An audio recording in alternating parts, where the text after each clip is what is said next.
नमस्कार बच्चों, आज हम पढ़ेंगे कक्षा 6 का विषय हिंदी पाठ 13 गुजरात दर्शन, जो लिखा है डॉक्टर कोकिला बहन पारेख ने।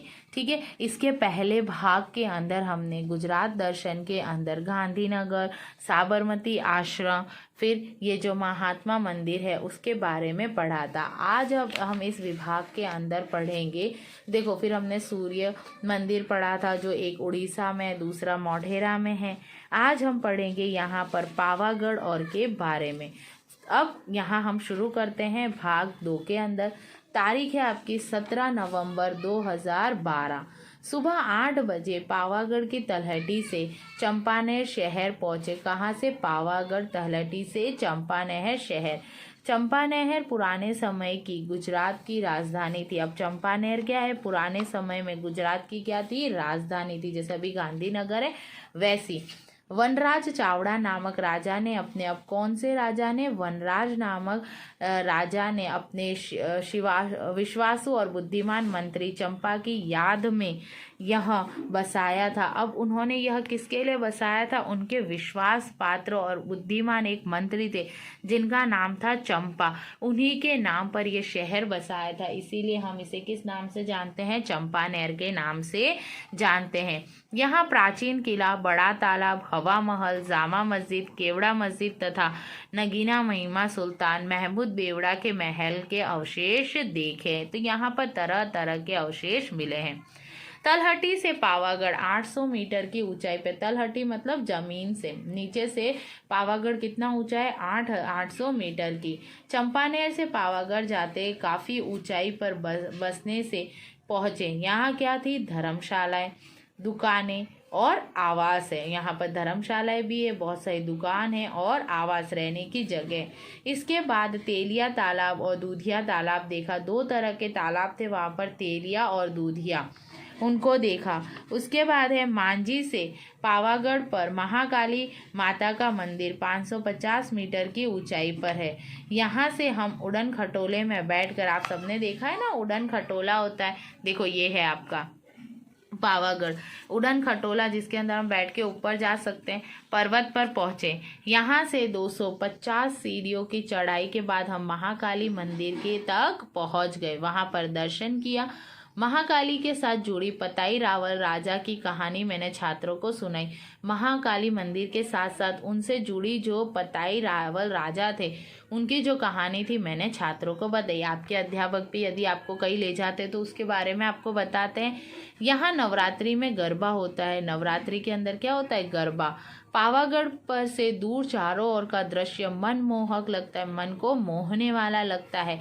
पास से सदनशाह पीर की दरगाह देखी जाती है। एक दरगाह है जिसका नाम क्या है? सदनशाह पीर। यह धार्मिक और ऐतिहासिक स्थल की मुलाकात बहुत अच्छी रही। दोपहर का भोजन हमने कहाँ किया? मांझी में किया। पावागढ़ से द्वारिका जाने के लिए निकले। अब पावागढ़ से कहाँ जा रहे हैं? द्वारिका जाने के लिए। सफ़र काफ़ी लंबा था मगर हंसी खुशी में कट गया, हंसी मजाक में कट गया। 19 नवंबर 2012 सुबह में द्वारिकाधीश के दर्शन किए। द्वारिकाधीश के क्या किए? दर्शन किए। मंगला आरती में हिस्सा लिया। जो बड़ी आरती होती है मंगल आरती, उसमें हिस्सा लिया। द्वारिका श्री कृष्ण की प्रसिद्ध नगरी है। द्वारिका किसकी प्रसिद्ध नगरी है? भगवान श्री कृष्ण की। श्री कृष्ण मथुरा से यहाँ आए थे। कहाँ से? मथुरा से द्वारिका में आए थे। इसे अपनी राजधानी बनाया था। क्या बनाया था? राजधानी। द्वारिका भारत के 4 धामों में से एक है। अब देखो 4 धाम जो है उसमें द्वारिका भी क्या है? एक धाम के रूप में मानी जाती है। अन्य 3 धाम कौन से है? बद्रीनाथ, जगन्नाथपुरी और रामेश्वरम। द्वारिका, बद्रीनाथ, जगन्नाथपुरी और रामेश्वर, ये हम बोलते हैं 4 धाम की यात्रा। सप्तपुरियों में काशी, मथुरा, हरिद्वार, अयोध्या। अब देखो सप्तपुरियों में कौन कौन सी है? काशी, मथुरा, हरिद्वार, अयोध्या, उज्जैन, कांचीपुरम के साथ साथ द्वारिका को महत्वपूर्ण माना जाता है। जगत गुरु शंकराचार्य द्वारा स्थापित 4 मठों में से यहाँ एक है जो हमने देखा। भगवान श्री कृष्ण का जन्मोत्सव यहाँ बड़ी धूमधाम से मनाया जाता है। कहाँ? द्वारिका में। यहाँ से नाव में बैठकर हम वैट द्वारिका गए।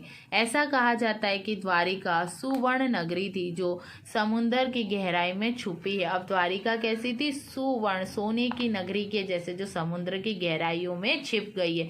समुद्र में बेट द्वारिका में श्री कृष्ण का मंदिर देखा। बेट द्वारिका में जाकर हमने कृष्ण का मंदिर देखा। द्वारिका पर पुस्तक, कविताएं और अनुसंधान हुए हैं। द्वारिका के साथ श्री कृष्ण की कथाएं जुड़ी है। सुदामा अपने मित्र को मिलने के लिए पोरबंदर द्वारिका आए थे। ऐतिहासिक और धार्मिक नगरी देखकर हम बहुत खुश हुए। उसके बाद द्वारिका और सिक्का में सीमेंट की फैक्ट्री। अब द्वारिका और वहाँ पर एक और जगह सिक्का, वहाँ पर किसकी फैक्ट्रियाँ हैं? सीमेंट की फैक्ट्री है। 20 नवंबर 1912 प्रातः 5 बजे जूनागढ़ गिरनार पर्वत की चढ़ाई शुरू की। सुबह 5 बजे। कौन सा? जूनागढ़ के अंदर कौन सा पर्वत है हमारा? गिरनार पर्वत। गिरनार की तलहटी से, अब जमीन से उसकी देखो, ये दिखाई दे रहा है आपको पर्वत, गिरनार का पर्वत। यहाँ से उसकी लंबाई 9,999 सीढ़ियाँ चढ़ने में हम थक गए। सीढ़ियाँ पक्की है। गिरनार पर्वत 1,170 मीटर ऊंचा है। 600-700 सीढ़ियाँ चढ़ने के बाद हम ऊपरकोट शिखर में जैन मंदिर पहुंचे। फिर ऊपरकोट शिखर आया, जैन मंदिर में गए जब 1,117 सीढ़ियाँ चढ़ी। इनमें गुजरात के मशहूर वणिक मंत्री वस्तुपाल तेजपाल ने मंदिर बनवाया था और यह शिल्प स्थापत्य कला का एक अद्भुत नमूना था। किसने बनवाया था? वस्तुपाल और तेजपाल ने। पास में गौमुखी गंगा के मीठे पानी का कुंड है। अब जो गौमुखी, गौ के मुख से निकलने वाला गंगा का पानी, उसका एक कुंड है। 500 सीढ़ियाँ चढ़ने के बाद अंबाजी शिखर पर अंबाजी मंदिर के दर्शन किए। किसके? अंबाजी के। वहां से कुछ चढ़ाई के बाद हम गोरखनाथ शिखर पर पहुंचे। कौन से? गोरखनाथ। अब पर्वत माला है पर उस पर अलग अलग शिखर है। यहाँ से सीढ़ियाँ नीचे उतरती है, फिर नई चढ़ाई प्रारंभ की जाती है। अंत में सबसे सुंदर और ऊंचा दंतोतीय शिखर पर हम पहुंचे। यहाँ बहुत कम जगह में गुरु दंतात्रेय का मंदिर और बड़ा घंटा देखा, जो चारों ओर से सुंदर प्राकृतिक दृश्य हमें दिखाई दिए, क्योंकि शिखर पे से चढ़ते तो दिखाई देता है, नहीं देता। उसके बाद हम पहुंचे गिरनार के ठीक सीने पर स्थित में पत्थरवटी और सेवादास जी के धर्म स्थान देखे। बाद में हमने भरतवन और शेषवन देखा। यहाँ रामचंद्र जी, भरत जी और हनुमान शिखर पर हनुमान जी का मंदिर है। पहाड़ पर छाए पुराने जंगलों में शेर रहते हैं। अब जो एक जंगलों में क्या पाए जाते हैं? शेर। आप सभी को पता है कि जंगल में क्या पाए जाते हैं? शेर। सासनगीर में गुजरात राज्य की ओर से शेर देखने की व्यवस्था है। हम सब ने जंगल में स्वतंत्र घूमकर शेर को पूरे परिवार के साथ देखा। शेर परिवार को देखने का हमारा अनुभव रोमांचकारी था, हमें बहुत अच्छा लगा। यहाँ के शेर दुनिया भर में मशहूर है। सासनगीर शेरों का अभ्यारण्य है। जूनागढ़ ऐतिहासिक शहर है। अब जूनागढ़ एक इतिहास को बताने वाला शहर है।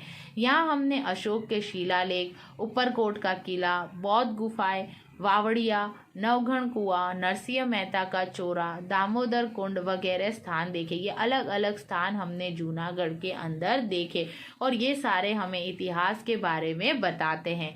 सौराष्ट्र की वेशभूषा और मेहमानों का आतिथ्य बहुत अच्छा है। गुजरात दर्शन के दौरे पर लगा कि यहाँ विविधता में एकता है। देखो, हमारा देश विविधता में भी एकता वाला देश है, तो गुजरात में भी यही है। सभी धर्मों के देवस्थान यहाँ प्रसिद्ध है। चाहे कोई भी धर्म के लोग हो, वहाँ के मस्जिद, मंदिर, गिरजाघर जो भी हो वो बहुत प्रसिद्ध है। जैसे पारसियों के लिए सजान, जैनों का पालीताना, कृष्ण भक्तों के लिए द्वारिका, शिव भक्तों के लिए सोमनाथ, इस्लाम के लिए भड़ियार। गुजरात देखने के बाद मुझे ये पंक्तियाँ याद आ रही। अब कुछ पंक्तियाँ इन्होंने गाई है। एकज डालना पंखी अमे 100 एकज डालना पंखी, लड़ता वड़ता कदी जुदा ना थईए तो रहता निरंतर संपी। एकज डालना पंखी अमे 100 एकज डालना पंखी। हम सब क्या है? एक डाल के ही पंखी है। कुछ भी हो जाए, लड़ रहे हैं, झगड़ रहे, फिर भी हम दूर नहीं हो रहे, हमेशा साथ में रहते हैं। हम एक डाल के ही पंखी। तो यहाँ पर हमको गुजरात दर्शन में गुजरात की अलग अलग जगहों पर क्या चीज़ प्रसिद्ध है उसके बारे के अंदर बताया और उसी के आधार पर हमें राष्ट्रीय एकता की शिक्षा दी। तो आपको समझ में आया? अब ये आपको अपनी अभ्यास कॉपी में करना है। धन्यवाद बच्चों।